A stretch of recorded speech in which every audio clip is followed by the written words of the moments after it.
So hello guys, यदि हामीले जीवनमा सफल बन्नु छ भने आफ्नो जीवनको लक्ष्य आफ्नो सपना पुरा गर्नु छ भने सबैभन्दा पहिला के गर्नुपर्छ थाहा छ हजुरहरूलाई? सबैभन्दा पहिला हामीले बहिरो हुनुपर्छ के। किन भन्नुहुन्छ? किनभने हामी आफ्नो गन्तव्यमा हिँडिराखेको बेला यदि आफ्नो कामको सुरुवात गरिरहेको बेला कसैले केही भन्यो, ए त सक्दैन यस्तो काम, फलासनाले यस्तो गरेर त सकेन, तभन्दा कति हाई लेभलको मान्छे थियो हैन, तभन्दा कति पावरफुल व्यक्ति थियो भनेर भन्छन्। अनि कोही मान्छेले हैन के त्यस्तो कामतिर लागेको यार, कहिले पुरा हुन्छ, कहिले पनि सक्दैनस् तैँले, के छ त्यसमा तेरो, कहिले पनि केही गर्न सक्दैन भनेर भन्छन्। त्यहीँनिर मन भाँचिन्छ, हिम्मत हारिन्छ हैन, काम गर्ने जोस जागरै आउँदैन। त्यही भएर क्या सुने पनि नसुने जस्तो गर्नुपर्छ, कि त बहिरो हुने भए जस्तो बहिरो भइदिनुपर्छ। बहिरो भन्नाले पुरै अरू कुरा पनि नसुन्ने हैन, आफ्नो सपनाका पुरा गर्ने टाइममा आफ्नो लक्ष्यमा हिँडिरहेको बेला हैन कसैको पनि कुरा सुन्नु हुँदैन के। कुरा सुन्यो भने केही न केही कुरामा अल्झाएर विफल बनाइहाल्छन् के, असफल भइहालिन्छ हैन। त्यसैले एउटा सानो कथा भन्छु, पहिला यो कथा सुन्नुहोस् है, भ्यागुताको कथा। 4-5वटा भ्यागुताहरू पोखरीमा फँसेका रहेछन्। एउटा भ्यागुतो चाहिँ 2-4 दिनदेखि फँसेका रहेछन् हैन। एउटा भ्यागुतो पोखरीभन्दा बाहिर आउनलाई कोसिस गरिरहेको रहेछ। ती 4-5वटा भ्यागुताले त्यो भ्यागुतालाई के भनिराखेको रहेछ भने, ए सक्दैनस् तैँले, हामीले हेर त भन्दा कति हड्डा कड्डा पावरफुल थियौँ, हामीले त सकेनौँ, माथि आधा पोखरीसम्म पुग्दै तल गिरिहाल्यौँ, तैँले सक्दैनस् भनेछ।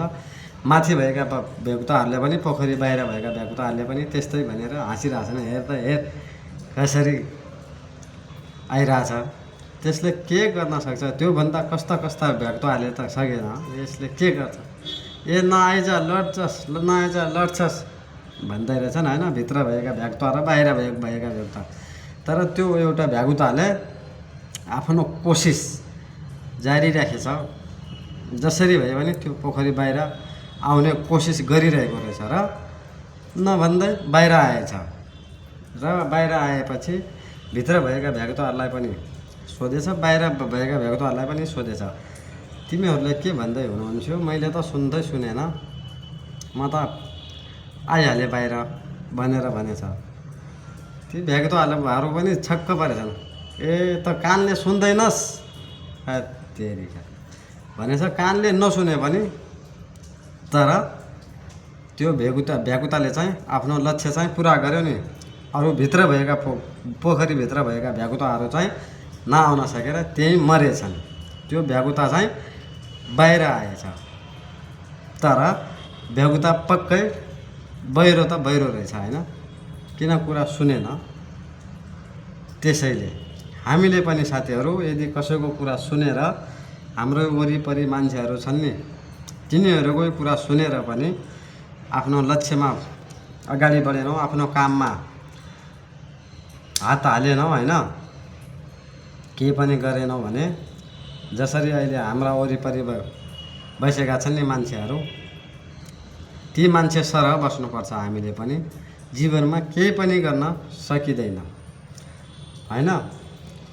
त्यसैले म के भन्छु भने साथीहरूलाई, आफ्नो सपना पुरा गर्नु छ भने बहिरो भइदिनुहोस्।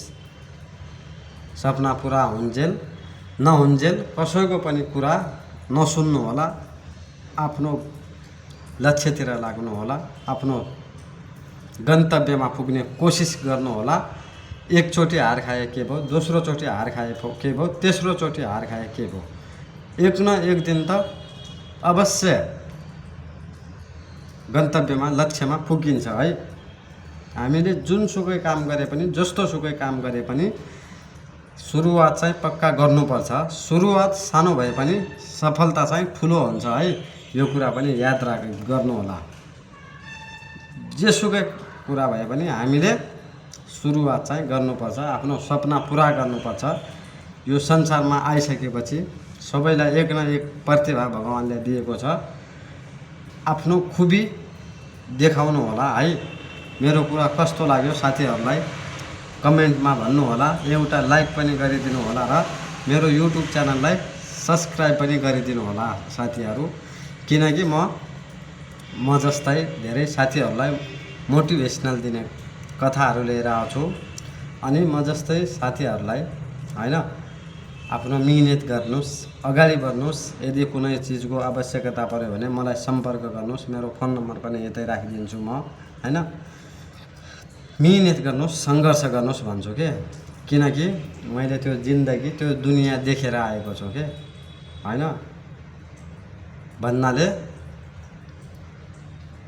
ती गरिबीका दिन, ती कुनै पनि चिज नभएका दिन, अहिले चाहिँ मसँग धेरै नभए पनि भात खाने गुजारा चाहिँ छ हैन।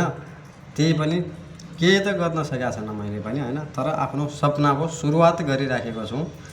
मलाई हेरेर भए पनि कुनै न कुनै साथी त मोटिभेसन हुनु होला, गर्नु होला हैन, किनकि भोलि गएर फर्केर हेर्न नपरोस्।